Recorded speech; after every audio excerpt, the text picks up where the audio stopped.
Hello बच्चों, कैसे हो सभी। एक बार फिर से स्वागत है आपके अपने यूट्यूब चैनल एक्सपर्ट एकेडमी पर। और यहाँ पे आज हम डिस्कशन करने वाले हैं जो हमने 12th क्लास की सीरीज स्टार्ट की थी, और उसमें थोड़ा सा और आगे बढ़ते हैं, थोड़ा सा और आगे चलते हैं। जो चार्ज के बारे में हम बात कर रहे थे, उसमें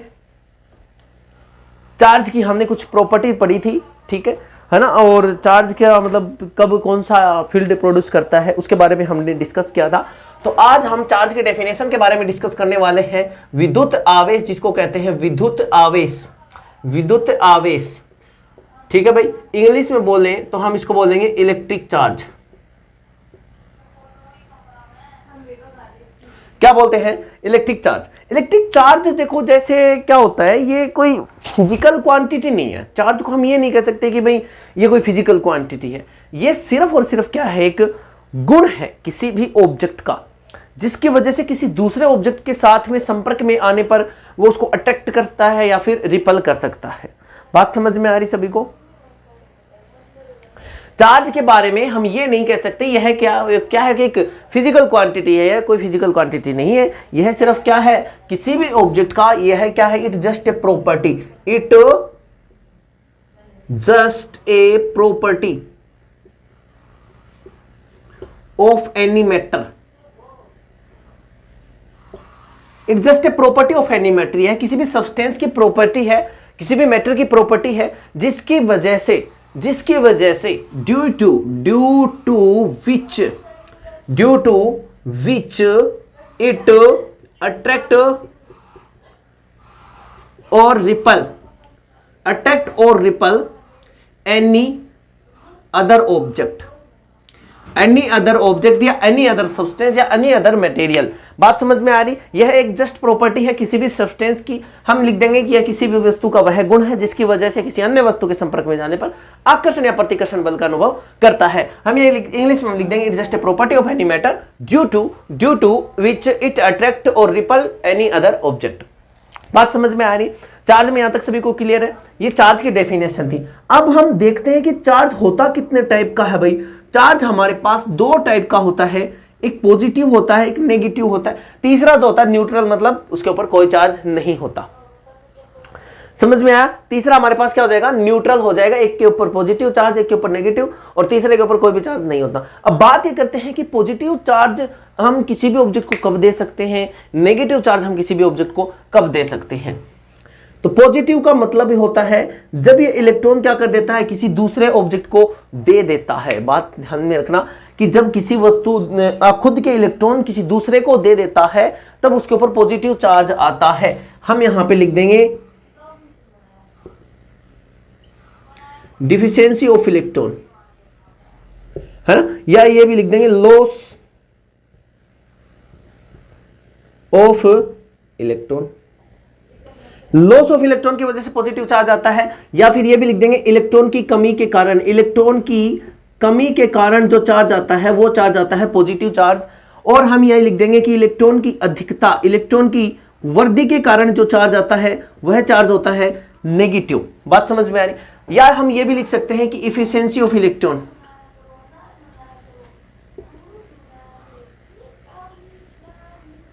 इफिशियंसी ऑफ इलेक्ट्रॉन, है ना। लॉस को इलेक्ट्रॉन का लॉस होता है, गेन होता है, यहां पे लिख देंगे गेनिंग इलेक्ट्रॉन। बात समझ में आ रही है? आई होप आपको समझ में आ रहा होगा कि पॉजिटिव चार्ज कब आता है, नेगेटिव चार्ज कब आता है। इन चीजों को नोट करते चलना। अच्छा, अगली कंडीशन हम पढ़ते हैं कि भाई यहां तक दिख तो रहा है क्या सभी को? वेरी गुड भाई, है ना। ध्यान से देखो कि यहां पे सपोज दैट हमारे पास कोई दो ऑब्जेक्ट है। ये कोई ऑब्जेक्ट है जिसका मास क्या है, m है। ये वही ऑब्जेक्ट है मास जिसका m+ है, पॉजिटिव चार्ज दे दिया। ये वो ऑब्जेक्ट है जिसका मास क्या है, m- है, इसको नेगेटिव चार्ज दे दिया।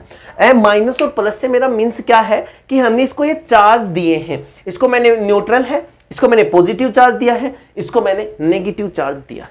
अब देखो ध्यान से, जब हम इसको समझते हैं तो हमें पता लगता है कि इलेक्ट्रॉन के, जब इसने इलेक्ट्रॉन को भेज दिया, किसी दूसरे को दे दिया, तब इसके ऊपर चार्ज पॉजिटिव आया है। जब इसने इलेक्ट्रॉन्स ले लिए, इलेक्ट्रॉन्स क्या कर लिए भाई, लिए हैं, इलेक्ट्रॉन्स इसने लिए हैं, इतने इलेक्ट्रॉन दिए हैं। बात समझ में आ रही? अच्छा, तो मुझे इसमें बताना है कि इनका रिलेशन क्या होगा, किसका मास सबसे ज्यादा होगा, किसका मास सबसे कम होगा। ये रिलेशन मेरे को इनके बीच में बताना है कि किसका मास सबसे कम होगा, किसका मास सबसे ज्यादा होगा। तो हम यहां पे रिलेशन लिखते हैं कि m नेगेटिव, ये m और ये m पॉजिटिव, ठीक है। m नेगेटिव का मास जो है वो सबसे ज्यादा होगा, फिर m न्यूट्रल का होगा और फिर m पॉजिटिव का मास सबसे ज्यादा होगा। होता क्यों है? अब चाहे इलेक्ट्रॉन का कुछ भी मास हो भाई, इलेक्ट्रॉन का मास हो कुछ भी, ठीक है, लेकिन होता जरूर है ना उसका मास कुछ ना कुछ तो होता है। अब वो कुछ भी मास होगा तो जैसे इलेक्ट्रॉन जाएंगे तो उसके में मास की कमी होगी, द्रव्यमान में कमी होगी, और जैसे इलेक्ट्रॉन आ जाएंगे तो द्रव्यमान में क्या हो जाएगी? वृद्धि हो जाएगी, जिसकी वजह से हमारे पास ये रिलेशन आ जाता है। m माइनस न्यूट्रल में उससे कम और पॉजिटिव में सबसे कम मास हो जाएगा। अब बात करते हैं कि इलेक्ट्रॉन का मास होता कितना है। इलेक्ट्रॉन के चार्ज की बात करते हैं हम, वो होता है 1.6 इंटू में 10⁻⁻19 कूलाम होता है ना। और मास ऑफ इलेक्ट्रॉन की बात कर लेंगे तो होता है 9.1 इंटू में 10⁻31 kg। ये हमारे पास मास हो जाएगा किसका भाई? इलेक्ट्रॉन का मास हो जाएगा। क्लियर है यहां तक सभी को? कोई दिक्कत नहीं होनी चाहिए। हमने सिर्फ इतना पढ़ा है कि इलेक्ट्रॉन पे पॉजिटिव चार्ज कब, सॉरी किसी भी ऑब्जेक्ट पे पॉजिटिव चार्ज कब आता है और नेगेटिव चार्ज कब आता है, ये दो ही चीजें हमने पढ़ी है यहां तक, ठीक है। आई होप आपको समझ में आ रहा होगा। धीरे धीरे धीरे धीरे हम एडवांस लेवल पे चलते जाएंगे।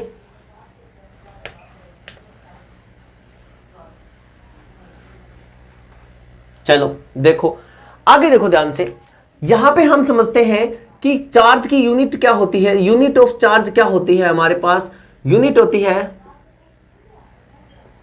कूलाम, है ना। कूलाम जो होती है चार्ज की, ऐसा यूनिट होती है, आवेश का ऐसा ही मात्रक होता है कूलाम हमारे पास। अच्छा, दूसरी यूनिट एक और हो सकती है इसकी, एम्पियर इंटू में सेकंड। एम्पियर इंटू में सेकंड भी एक इसकी यूनिट हो सकती है। अच्छा, डायमेंशनल फॉर्मूले की बात करते हैं तो इसका डायमेंशन हो जाएगा हमारे पास A1 T1, ये इसकी डायमेंशन हो जाएगी। विमीय सूत्र है ना, डायमेंशन क्या बोलेंगे इसको? डायमेंशन, डायमेंशन या बोलेंगे विमीय सूत्र, विमीय सूत्र भी बोल देंगे। बात समझ में आ रही सभी को? ठीक है भाई, यहां तक क्लियर है? विमीय सूत्र हो गया हमारे पास। अच्छा चलो, ये तो मात्रक कौन से थे? अच्छा, ये जो मात्रक मैंने आपको लिखवाया है ये आवेश का ऐसा ही मात्रक है, और ये जो मात्रक मैंने लिखा है ये आवेश का MKS मात्रक है, MKS मात्रक है। लेकिन आवेश के CGS मात्रक की बात करें, CGS मात्रक की बात करें तो वो होता है एब कूलाम, एब कूलाम होता है आवेश का CGS मात्रक। आवेश का CGS मात्रक क्या होता है? एब कूलाम। बात आई समझ में सभी को? आवेश का ऐसा मात्रक हो जाएगा हमारे पास एब कूलाम। अब हम रिलेशन देखेंगे कि एब कूलाम में और क्या रिलेशन होता है। तो हम यहां पे सीधा सा बात याद रख लो कि 1 कूलाम इक्वल टू 1/10 एब कूलाम होते हैं। 1 कूलाम इक्वल टू 1/10 एब कूलाम होते हैं भाई। ये रिलेशन सभी याद रखेंगे, सभी को ये रिलेशन याद होना चाहिए। तो यहां तक हमारे पास हो गए आवेश के मात्रक के हमने बारे में हमने बात कर ली है। आवेश का हमने विमीय सूत्र लिख लिया है, ठीक है। अच्छा, एक चीज और याद रखना कि जो पीछे छूट गई है वो क्या होता है? पॉजिटिव, पॉजिटिव और पॉजिटिव, मतलब सेम टाइप के जब चार्ज होंगे, सेम जो चार्ज होंगे वो क्या करेंगे? रिपल करेंगे। क्या करेंगे भाई? रिपल करेंगे। और जो डिफरेंट टाइप के चार्ज होंगे, डिफरेंट टाइप के चार्ज होंगे वो क्या करेंगे? अट्रैक्ट करेंगे। यहां तक क्लियर सभी को? डिफरेंट टाइप के चार्ज जो हैं वो अट्रैक्ट कर लेंगे और सेम टाइप के जो चार्ज हैं वो क्या कर देंगे? एक दूसरे को रिपल कर देंगे। यहां तक कोई दिक्कत किसी को? बोलो, यहां तक किसी को कोई दिक्कत है क्या? चलो तो आगे बात करते हैं। आवेश के कुछ गुण जो हैं, आवेश की भी कुछ प्रॉपर्टीज होती हैं, उनके बारे में थोड़ा सा हम डिस्कशन कर लेते हैं। चलो, क्लियर है भाई यहां तक सभी को? Very good, very good, very good.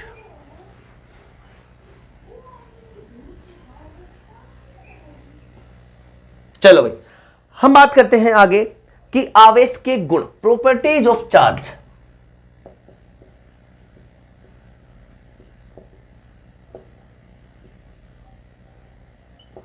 आवेश के गुण, आवेश के गुण। आवेश के गुण देखो ध्यान से। आवेश का पहला गुण तो यही होता है कि आवेश जो होता है, अब इसके पास एडिटिव प्रॉपर्टी होती है, योज्यता का गुण होता है। पहला गुण होता है इसके पास एडिटिव प्रॉपर्टी, हिंदी में बोलेंगे इसको योज्यता का गुण, योज्यता का गुण पहली प्रॉपर्टी होगी। मतलब सीधी सी बात है, चार्ज को हम क्या कर सकते हैं भाई, ऐड कर सकते हैं। एडिटिव प्रॉपर्टी होती है इसके पास। फॉर एग्जांपल मैं कह दूं कि 2 coulomb plus 8 coulomb is equal to मेरे पास हो जाएगा 10 कूलाम। मतलब डायरेक्ट हम इसको ऐड कर सकते हैं, ये इसकी एडिटिव प्रॉपर्टी है। दूसरा हमारे पास चार्ज की प्रॉपर्टी हो जाएगी कि चार्ज जो है कि कंजर्व्ड फिजिकल क्वांटिटी नहीं है, सॉरी कंजर्व्ड है। Charge is always conserved. Charge जो हमेशा क्या होता है, कंजर्व होता है। आवेश होता है, आवेश जो है वो एक संरक्षित भौतिक राशि है, संरक्षित भौतिक राशि है। आवेश जो है एक संरक्षित भौतिक राशि है। आवेश हमेशा संरक्षित रहता है। संरक्षित मतलब क्या है, कंजर्वेशन से मतलब क्या है कि इसको हम ना तो नष्ट कर सकते हैं ना हम इसको प्रोड्यूस कर सकते हैं। इसको सिर्फ एक ऑब्जेक्ट से दूसरे ऑब्जेक्ट के ऊपर ट्रांसफर किया जाता है ना। Neither can be create and nor be destroy. समझ में आ रही है? It can only be transfer from one object to another object. ये सभी नोट करेंगे, है ना।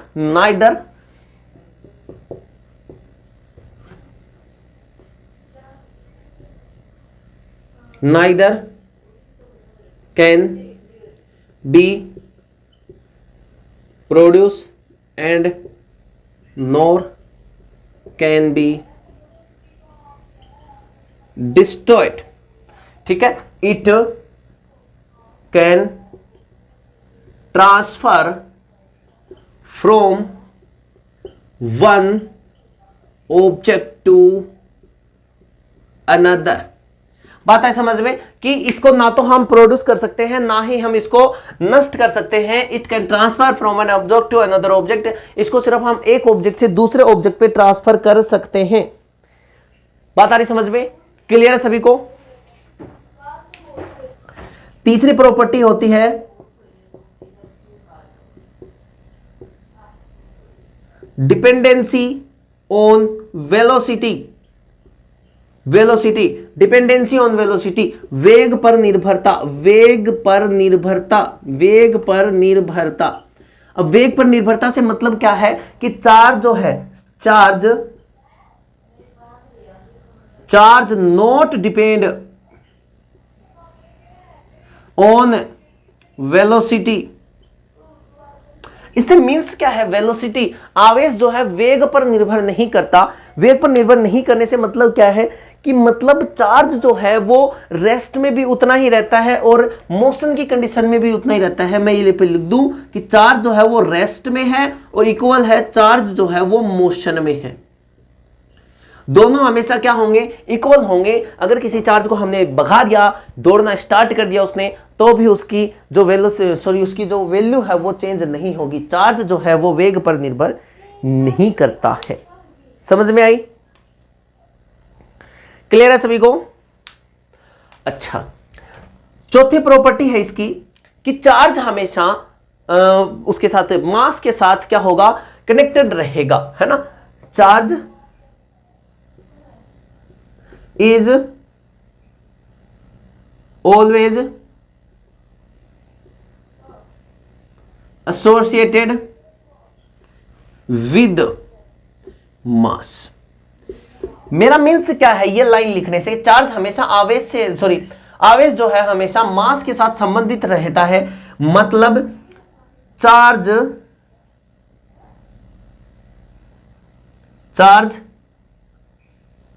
can't be exist without mass। और लेकिन इसका विपरीत उल्टा सही है, mass can be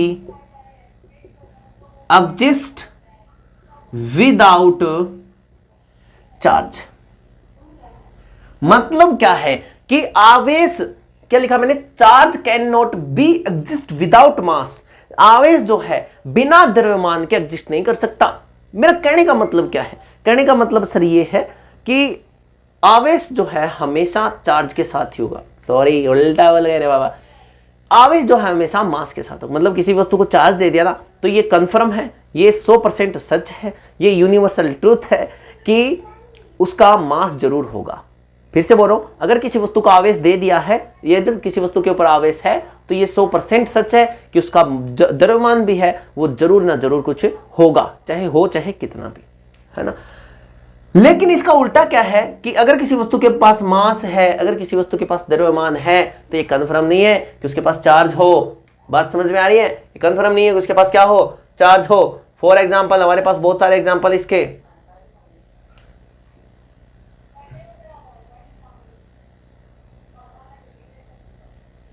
न्यूट्रॉन हो जाएगा हमारा। न्यूट्रॉन के ऊपर मास होता है लेकिन चार्ज नहीं होता। क्लियर है भाई सभी को?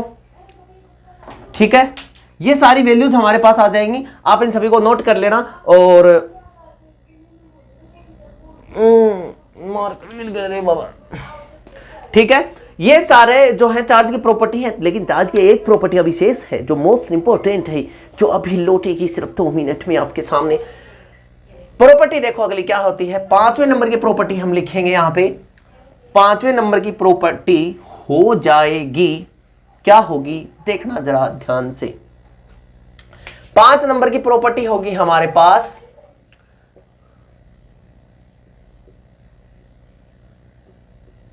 क्वांटाइजेशन ऑफ चार्ज, आवेश का क्वांटीकरण, आवेश का क्वांटीकरण, क्वांटाइजेशन ऑफ चार्ज, आवेश का क्वांटीकरण। अब आवेश का ये क्या नहीं बला सर, कुछ बला नहीं है। जब तक सर आपके साथ है, आपके पढ़ने, आपका पढ़ने का मन है, मेरा पढ़ाने का मन है, कुछ भी इम्पॉसिबल नहीं, हर चीज हम कर लेंगे। क्या लिखा क्वांटाइजेशन ऑफ चार्ज में? यहाँ पे आप हमें समझना है कि होता क्या है। कहा क्या जाता है कि किसी भी वस्तु को अगर हम क्यों चार्ज देते हैं, किसी भी वस्तु को अगर हम क्यों चार्ज देते हैं, तो वो चार्ज हमेशा नंबर ऑफ इलेक्ट्रॉन और एक इलेक्ट्रॉन के चार्ज के मल्टीपल के रूप में होगा, ये कहा जाता है ना। कि अगर किसी वस्तु को हमने चार्ज दिया तो n की वैल्यू हो सकती है 1 2 3 4 एनी नेचुरल नंबर इंफिनिटी तक। E की वैल्यू मैंने आपको बताई है। E की वैल्यू हमारे पास कितनी होती है 1.6 इंटू में 10⁻⁻19 कूलम, ये हमारे पास E की वैल्यू होती है। तो यही तो होता है क्वांटाइजेशन ऑफ चार्ज। मतलब आवेश की किसी वस्तु को अगर हमें आवेश देना है तो वो है क्या होगा, किसी भी नेचुरल नंबर का मल्टीपल होगा। समझ में आया? अच्छा, तो सर नेचुरल नंबर का मल्टीपल होगा कि ये नहीं दे सकते क्या 1/0.5 इंटू में e की पावर माइनस ये क्यू। किसी भी वस्तु को हम ये चार्ज नहीं दे सकते कि नहीं भाई साहब ये चार्ज नहीं दे सकते, हमारी नहीं चलेगी। एक इलेक्ट्रॉन जाएगा तो एक इलेक्ट्रॉन ही जाएगा, आधा इलेक्ट्रॉन दे देगा क्या तू? आधा इलेक्ट्रॉन कहां से लेके आएगा? अब ये मार्कर है, ये पूरा रहेगा तभी तो काम करेगा, आधा काट दूंगा, काम करेगा क्या? नहीं करेगा। अब दुकान वाले के पास जाओगे, अब बोलोगे भाई आधा मार्कर दे दे, तो क्या दे देगा? वो नहीं देगा। क्या देखो, 1 मार्कर दे दे, 2 मार्कर दे दे, 10 मार्कर दे दे, ये तो बोलोगे भाई। समझ में आ रहा है क्या सभी को? अब आप दुकान पे जाओ, कह दो आधा बोरा दे दे, नहीं देगा। ये क्वांटाइज्ड है, ये क्वांटीकरण हो चुका इसका। समझ में आया? तो हमेशा क्या होगा 0.5 इंटू में e की पावर माइनस, मतलब एक इलेक्ट्रॉन के रूप में हम किसी वस्तु को आवेश दे सकते हैं। ठीक है, अच्छा तो क्या कि ये वस्तु को आवेश दिया जा सकता है 6.4 इंटू में 10⁻18। ये वस्तु को किसी को आवेश दे सकते हैं हम? देखो बताओ जरा, ऐसा आवेश हो सकता है? मैं कह दूं कि किसी भी वस्तु के ऊपर आवेश इतना है, 6.4 इंटू में 10⁻18 है। कह सकते हैं क्या? बताओ, अरे कह सकते हैं क्या? नहीं कह सकते? कह सकते हैं। और ये कह सकते हैं कि 6.4 इंटू में 10⁻21 कूलम, ये कह सकते हैं क्या? ये कह सकते हैं, ये नहीं कह सकते। रीजन सुनना ध्यान से। अब 6.4 16 32 16 33 16 64 4 इलेक्ट्रॉन दिए हैं इसको।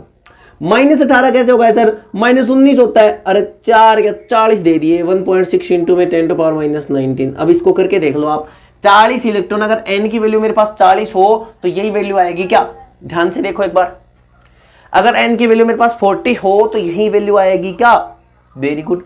अब ये कब आएगी? ये कब आएगी? 4/10 होगी। 4/10 नहीं, 4/8 सो तब मेरे पास 1.6 गुणा में 10 की पावर माइनस 19 और इससे मेरे को मिलेगा 6.4 इंटू में 10 टू पावर माइनस 21। ऐसा ही होगा क्या? देखो ध्यान से, ये 4 इससे मल्टीप्लाई कर देगा 64 बन जाएगा और ये 100 है, ये इसमें जुड़ जाएगा तो माइनस का 21 बन जाएगा। मतलब सीधी सी बात है कि चार्ज हम इस रूप में नहीं दे सकते, ऐसा नहीं दे सकते भाई, ये दे सकते हैं 40, है ना। ये चाहे नंबर कितना भी बड़ा सकता हो उससे कोई फर्क नहीं पड़ता, ये नंबर कितना भी बड़ा हो सकता है उससे कोई फर्क नहीं पड़ता है। बात आ रही समझ में? ये हो गया हमारा आवेश का क्वांटीकरण, ये हो गया आवेश का क्वांटीकरण। और एक लास्ट टॉपिक और पढ़ते हैं आज का, द्रव्यमान तथा आवेश के मध्य तुलना। द्रव्यमान तथा आवेश के मध्य तुलना।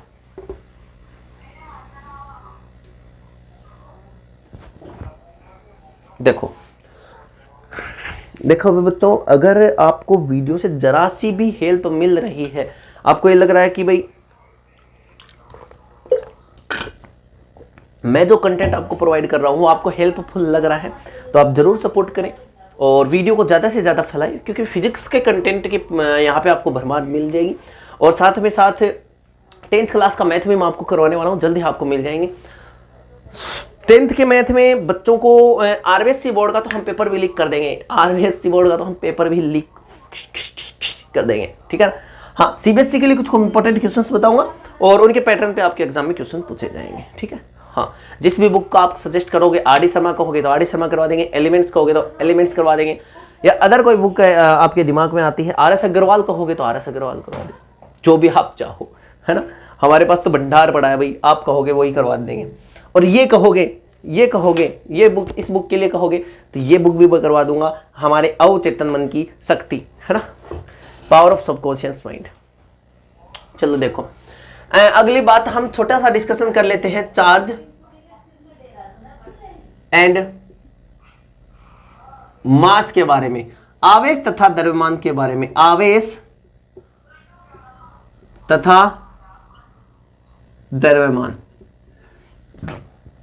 एक पॉइंट तो मैंने अभी आपको बताया है कि आवेश जो होता है हमेशा द्रव्यमान से संबंध होता है। किसी भी वस्तु के साथ ऐसा नहीं हो सकता कि उसके ऊपर आवेश तो है लेकिन द्रव्यमान नहीं है, ऐसा नहीं होगा। आवेश हमेशा द्रव्यमान के साथ होगा, लेकिन द्रव्यमान बिना आवेश के हो सकता है।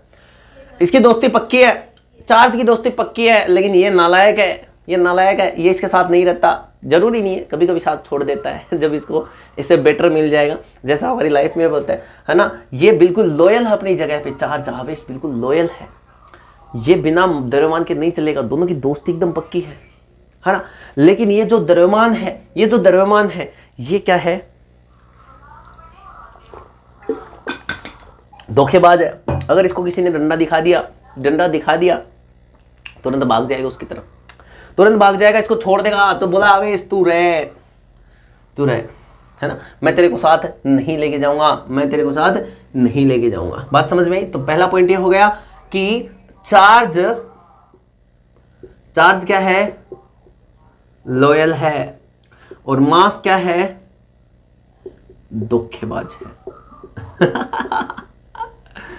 धोखेबाज है।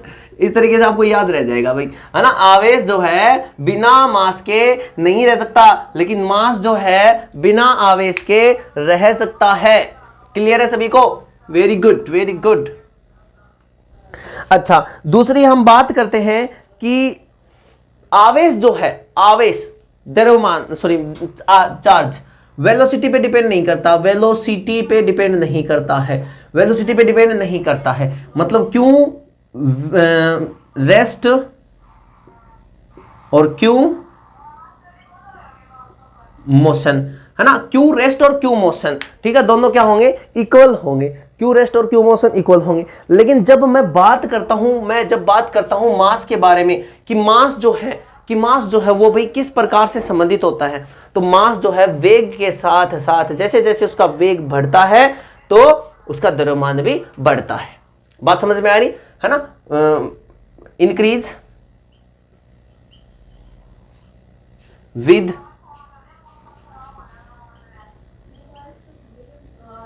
इंक्रीजिंग वेलोसिटी, जैसे जैसे उसका वेग हम बहुत ज्यादा बढ़ा देंगे। अब यहाँ पे उसकी बात नहीं कर रहे भाई मैं गाड़ी को भगा दूंगा तो वो वेग बढ़ जाएगा, हम पार्टिकल्स की बात करें, छोटे छोटे पार्टिकल्स जो हैं उनकी बात कर रहे हैं। तो हम लिख देंगे, रिलेशन लिख दूंगा मैं, m nought equal to m nought upon में 1 माइनस v स्क्वायर बटे में c स्क्वायर। अब ये बहुत छोटे पार्टिकल्स के लिए रिलेशन होता है, बहुत छोटे पार्टिकल्स के लिए, इलेक्ट्रॉन, प्रोटॉन, न्यूट्रॉन, इन पार्टिकल्स के लिए ये रिलेशन होता है। ऐसा मत सोचना कि भाई मैं भागने लग जाऊंगा तो मैं बहुत भारी हो जाऊंगा ऐसा नहीं होता। ये जो है रेस्ट का मोशन, रेस्ट में है, और ये क्या है, मूविंग में। अब देखो ध्यान से, जब मूव कर रहा है तो वेलोसिटी, अब ये कंडीशन किसकी है पता है, जब कोई ऑब्जेक्ट लाइट स्पीड के अप्रोक्स मोशन कर रहा हो, बहुत तेज गति कर रहा हो, है ना। अब c की वैल्यू हमें पता है 3 गुणा में 10 की पावर 8 मीटर पर सेकंड होती है। जब कोई ऑब्जेक्ट इसके नजदीक मोशन करता है तब हम ये कह सकते हैं कि उसका मास बढ़ता है। बात समझ में आ रही? अब इतनी तेज कौन मोशन करेगा, यही कर सकते हैं पार्टिकल से, ठीक है। बात समझ में आ रही है यहां तक सभी को? फिर ये क्वांटी करता है, मतलब क्वांटाइजेशन इसका पॉसिबल है, इसका क्वांटाइजेशन पॉसिबल नहीं है। दूसरी बात, ये कंजर्व्ड है, ये कंजर्व्ड नहीं है। मास को कम भी किया जा सकता है, घटाया भी जा सकता है, बढ़ाया भी जा सकता है, सब कुछ कर सकते हैं मास के साथ। समझ में आया? ठीक है। और इसके बाद में एक बात और है कि यह है आकर्षण और प्रतिकर्षण हो सकता है, लेकिन इसमें द्रव्यमानों में सिर्फ क्या होता है, आकर्षण होता है, गुरुत्वाकर्षण का बल लगता है पृथ्वी के द्वारा।